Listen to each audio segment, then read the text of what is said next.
Hi guys, John Mansell, exboozehound. This could be a bit of a strange one, to be fair. It's 3:57 in the morning, and I woke up at 1:15 with massive pain in my back. I'm not at the moment, but in general I'm borderline manic. And let's put that light on, see whether that put that one on, give it a bit more light, doesn't it? Borderline manic. Today is the first day in I don't know how many years, 20, 30 years, that I've got to actively not take my antidepressants to battle the mania that I'm currently flipping in and out of, or bordering on the edge of. And I don't know if I've already said this, but I took myself off for a drive. Just thought, just need to get my head on something. Found myself going down the motorway, and found myself heading to where I am now, which is very strange, because this is the building, or this is the estate, where I guess to a certain extent you could say I had everything that I should have in a perceived life of someone who's doing all right. I had a good job, company car, working for a marketing company, travelling across the country, well, not all over the country, various areas, basically talking bollocks for a living, which I was, that's wrong actually, because they were a good company, but you know, as a salesperson, that's what you do, you know, you talk bollocks for a living. The company itself were kosher, and I tried to be kosher with regard to everything I did in sales. And I do say try, because obviously it's not always possible. Not for this company, I have to say, but other companies. So this, yeah, when I was last here, I guess I had everything that I should have had. And, you know, at my age of 51 now, should have continued to have. And yeah, when I had the mental breakdown in 2013, I lost the house, the missus, the 2 cats, the job, company car, salary, 2 weeks in Mallorca or wherever every year. And I'm not asking you to feel sorry for me, because I never do that. I'm not, and that's not why I'm saying it, to be honest. Because realistically, I had everything, but back then, one of the things I didn't have was my own sanity, or the knowledge that, well, I'm sorry to say it, the knowledge that my life weren't going to end with me taking it myself. I didn't know that back then. I quite often thought about, and I've said this before in other vlogs, so I'm looking around just in case the security guard turns up. As it is 1 minute past 4. When I was driving all over the shop, I'd quite often be driving along and thinking, if I just stick the car in the barrier now, I'll end up dead, and there won't be any shame for the family or crisis for the family, because it won't be suicide. I'd get to the meeting, get out of the car, completely different person, front on, like my tattoo on my arm, front face, what the public's allowed to see. do what I had to do, usually successfully, come back, get in a car and drive all the way home, thinking the same again, stick it in the barrier. Now, I was going to give you a warning at the start of this. It could get a bit woe is me. We've done the woe is me shit now. So, and also I was going to warn you that it might get a bit potty mouthed, and I think it will do.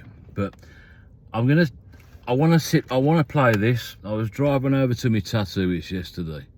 I think it's time for a new tattoo, and man, you should see his new gaff. Absolutely brilliant. Mr. Baldero on Instagram, and it's Level Studio on Instagram. Check his stuff out, man. He's fucking brilliant, unbelievable. When I knew I was having another tattoo, he did my half sleeve and my two on my forearms, and I wouldn't go anywhere else. Little bunny right over there. I wouldn't go anywhere else. Never would I, not for 1 second, would I consider going to anybody else. I mean, genuinely, I mean, when he did mine, he was bloody good, and I think he's even better now. So I'm really looking forward to the next tattoo. But as I was driving over there, I was really only going over there because I wanted to get out of Spoons, because I'd been really grumpy towards somebody blocking off the exits. Rather than saying excuse me, I asked whether he'd got any fucking suggestions as to how I was going to get out, as I'm on crutches. That wasn't the best of moves. I did apologise to the kid on the way back in, saying, oh, you know, sorry about my mood, but he weren't interested, because I think me being an arsehole made him drop his drink. So I needed to get away from there. I didn't want to go home yet. I knew I needed something to eat, and I thought, you know what, let's go and have a look, see what Dev's up to, see whether he's about, see whether we can have a chat about the next tattoo. And as I was driving over there, I'd changed from my punk that I'd been listening to, and I decided to listen to some Linkin Park. And as I was driving over, this came on.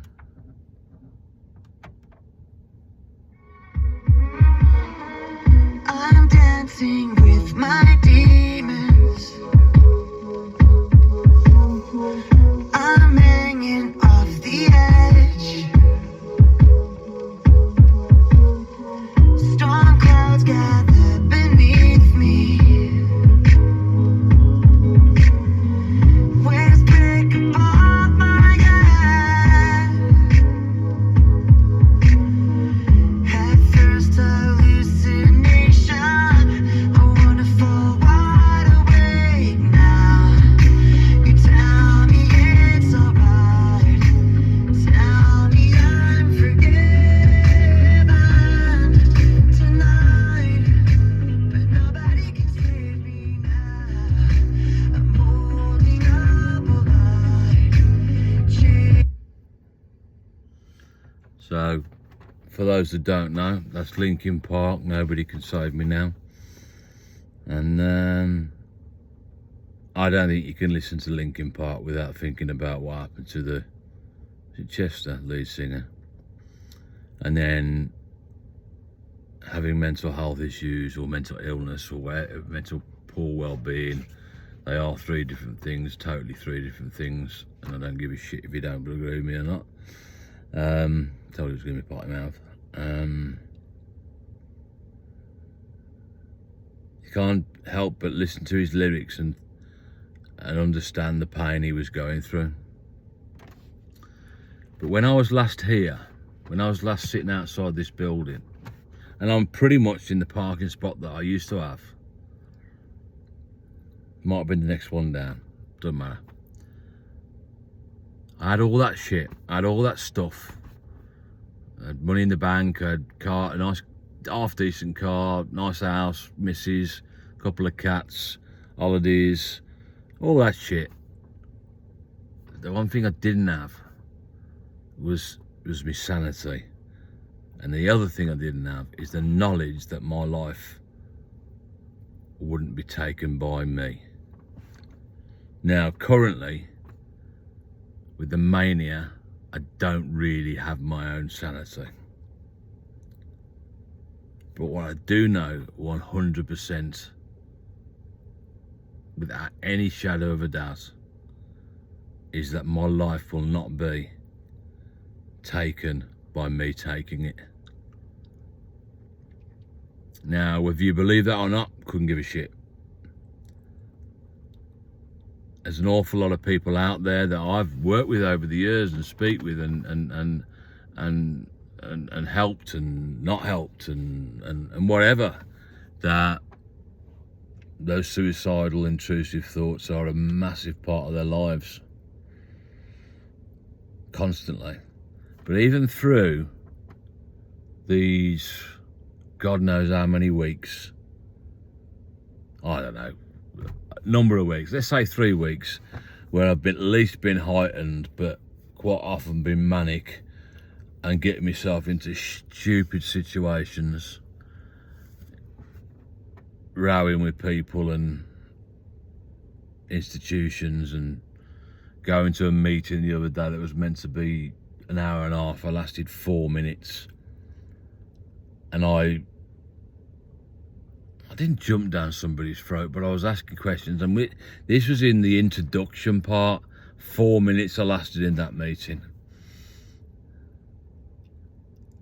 and I knew I was heightened going into it, but as soon as they started talking, I was manic. And when I'm manic, I don't have any control of what's coming out. I remember years ago I was at a meeting with what was it now? It was the West Midlands Combined Authority. And the first year, I've never smoked on my vlogs, but I couldn't give a shit at the moment. The first year, I was the first person to win the Dudley Award, which don't matter what ever else happens, you can't take that away. The first ever person to win the West Midlands Combined Authority Mental Health Star Award for the area of Dudley. Could never be won first again, can it? And the next year we were in a meeting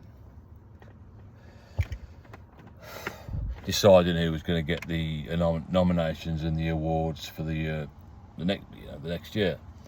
And I was arguing with the whole room about this one particular suggestion. And my argument was that the only reason this person had been suggested was, yeah, he was doing some great work, but he'd been suggested by the company, the profit-making company, and basically he deserved the award, but they were doing it for publicity. And I was saying, absolutely not. There's no way in the world that I'm putting my vote to that. And so I was arguing with the everybody else in the room, and then I realised that everybody else had stopped talking, and I was just sitting there arguing with myself. And as it happened, I think there was a lady sitting next to me. She was either psychologist, psychiatrist, or something in mental health. And I looked at her, I can't remember who it was, we knew each other sort of. I looked at her and I said, I think I've gone manic, haven't I? And she said, yeah. I said to the person who was running it, I think I'm just going to head outside for a bit. And that's what I did. But I did last longer than 4 minutes in that meeting. Never mind. So what have I said? Very little. I think we're on 14 minutes, 14 and a half minutes. It's 11 minutes past 4. I've got to go to my physio today at 9 o'clock. I've got to go over to Bushy Fields to pick up some more PRN diazepam, which they've given me extra. And also, I've got to not take my antidepressant software. And even though I've been under the care of psychiatrists for, well, since 2013, end of 2013. Mental breakdown was June, I think. And I think I saw somebody in November, something like that. Not once has anybody said to me that one of the things you can do when you're going through a manic period is reduce your antidepressants. So they're certainly SSRIs. And if I forget to take them by about 2 o'clock, I know, because I get sort of like little tingles and things like that. And usually that's fine. I can take them then. Sometimes I don't know, and then if it's too late, I don't. I'm going on and on and on. This is because I'm manic. If it's too late, I don't bother. I just wait till the next day.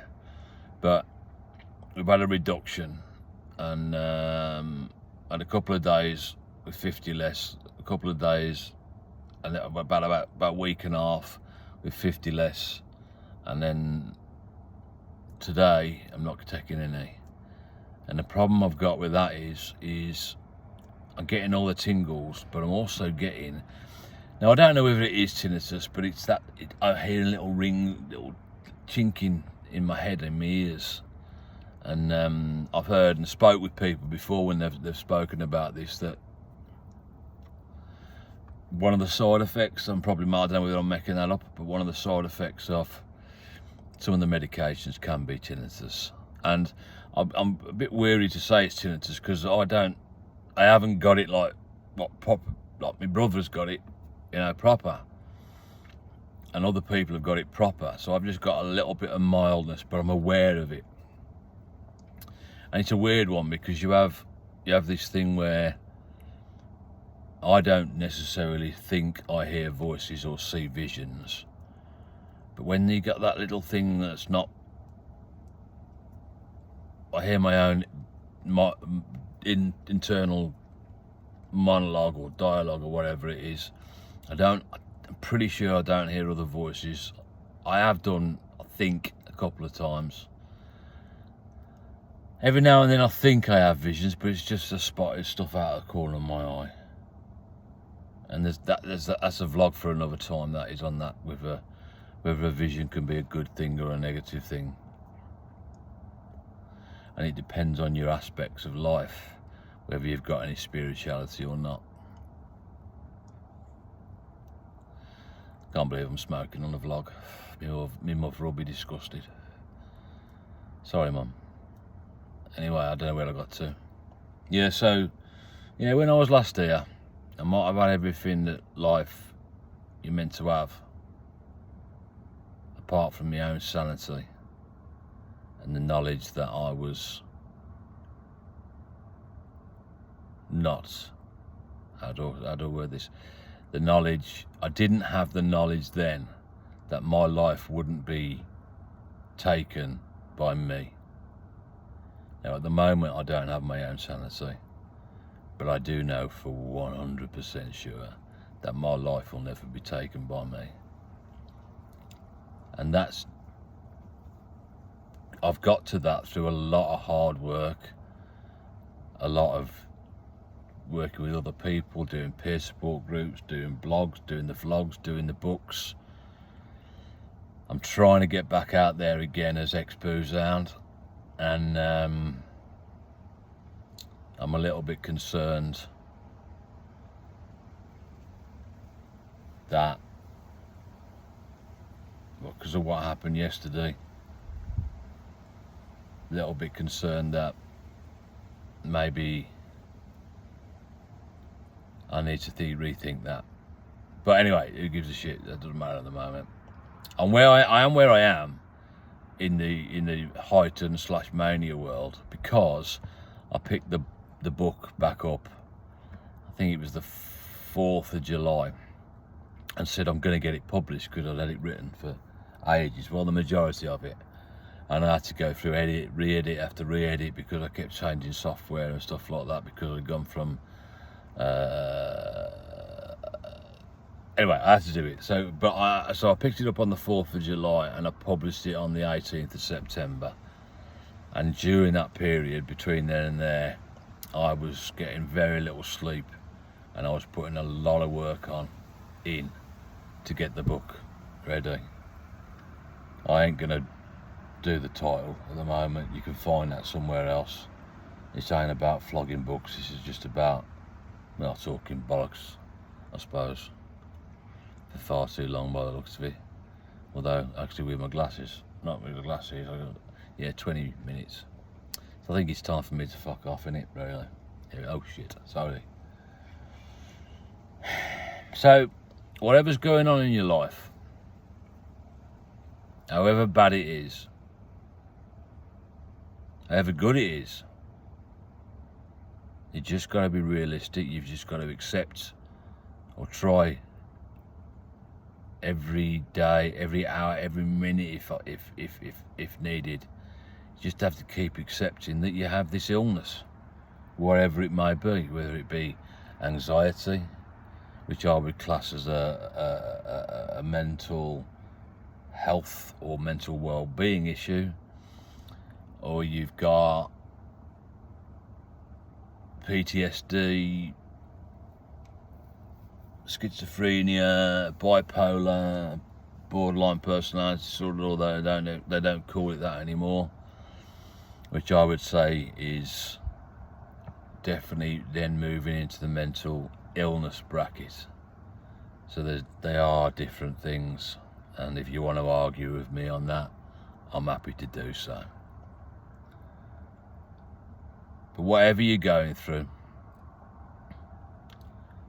just know, and it is in my book again, and I think I use it in the first one as well, the first A to Z guide.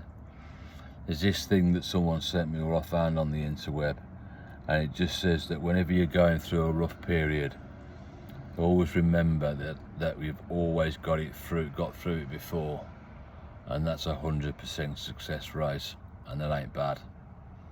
So if you're going through a tough time at the moment, I'm sorry to hear that, although I'm not hearing it, but you know what I mean. Ain't nothing you can't handle. You've done it time and time and time again before. And you could say, well, yeah, but John, but I keep doing it, you know, it keeps coming back, and bollocks, doesn't matter.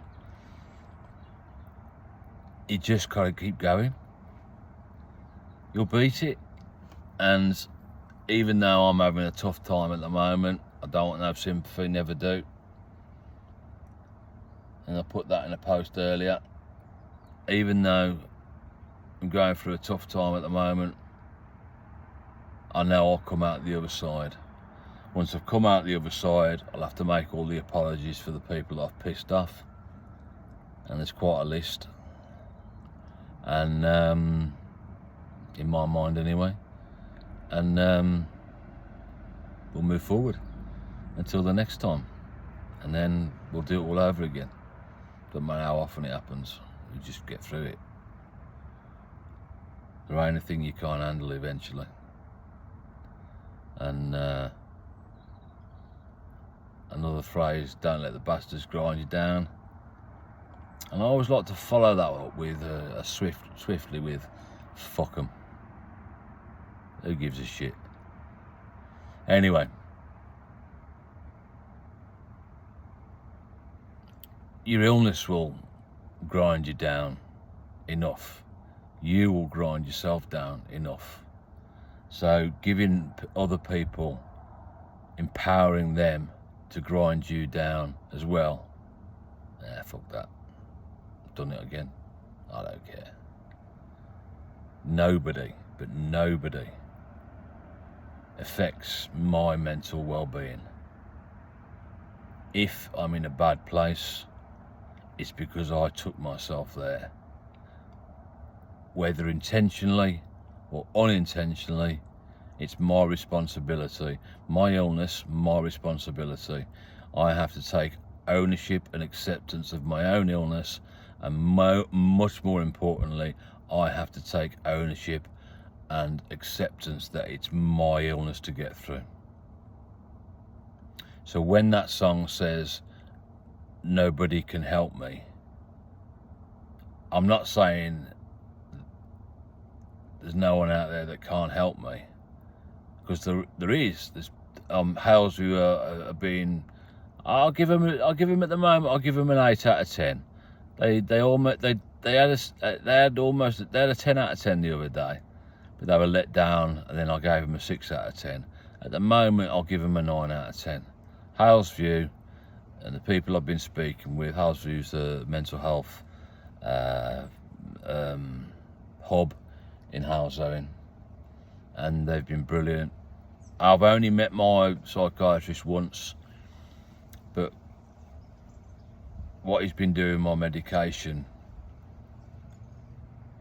is a lot more ballsy than any of the other psychiatrists that I've had. Any of the other psychiatrists I've had, any medication changes were done by me and sanctioned by them. But this guy seems to be a bit more in charge of it. The lady I'm talking to on duty, I'm not going to say her surname, but her name's Vicky. She's really good. I spoke to a great lad called Sam on duty, and there's 2 ladies on Halesbury reception, and that was Anne, and I'm going to say Connie. They're all brilliant. So yeah, there are people out there around me that can help me. I very rarely ask for help. I'm a hypocrite, but I've learned and understood myself over many years, and I can usually handle it. I just had to admit last week, Monday, after an incident on Sunday, that I couldn't handle it. I was no longer heightened. I was ploughing into mania, and I wasn't able to manage that situation. It was going to get out of control, which was going to be, the outcome weren't going to be good. 27 minutes. If you've actually got to the end of this vlog, fair play to you. I'm guessing there won't be many people. Don't blame you. Don't matter what you're going through.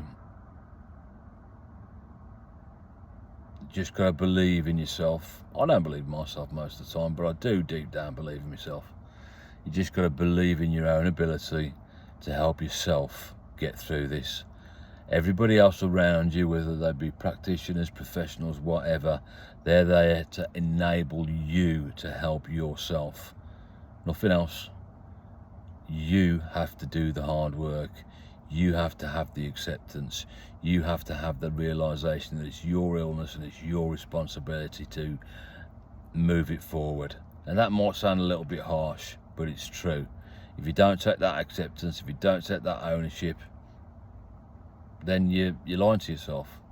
And if you lie to yourself with mental health issues, mental well-being, or mental illness, you don't stand a chance. I probably shouldn't have said that, but yeah, lie to everybody else around you if you really want to, but lying to yourself is bullshit, and it's never going to help. So I think we're nearly on 29 minutes, so yeah, I am not going to use that word this time. Leave it there. And hopefully if my back gets a bit better, I'll be the owner of another tattoo in November sometime, so I'll let you know what it looks like. I know if Dev's doing it, it'll look awesome. Let's swore again then. Right, as always, enjoy the good and ride out the bad. I've just got to drive back home now. Blasting down the motorway at 49 miles an hour with the roadworks. So see you later. What the salute was, I don't know. Enjoy the good, ride out the bad. Look after yourself, take care, and be honest to yourself. Accept where you are, know that you can beat it, and keep moving forward. Take it easy. Bye bye. Sorry about the fag bomb.